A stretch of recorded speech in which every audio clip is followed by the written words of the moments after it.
ফরজ গোসলের সঠিক নিয়ম জানতে চাই।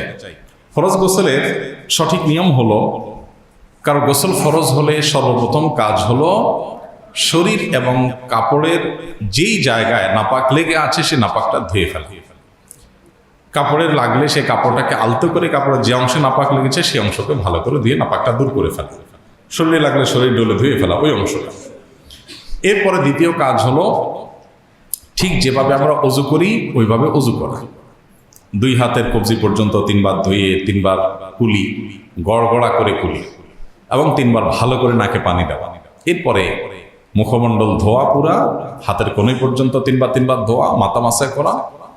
এইটুকু করে এরপরে মাথার উপরে পানি ঢেলে, কাঁধে পানি ঢেলে পুরো শরীর ধুয়ে এরপর উত্তমরূপে গোসলের পর কাপড় চেঞ্জ করে তারপরে পাও টাকনো সহকারে ধুয়ে বের হয়ে চলে আসলে অজু প্লাস গোসল একসাথে হয়ে যায়।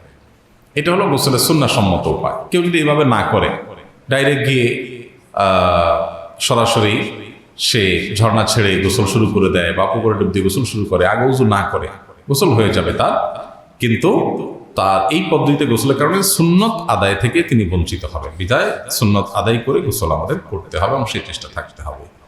আর গোসলের ক্ষেত্রে শরীরের কোনো অংশ একটা চুল পরিমাণও শুকনা যেন না থাকে, বাহ্যিক অংশ তার সবগুলোই পানি পৌঁছাতে হবে।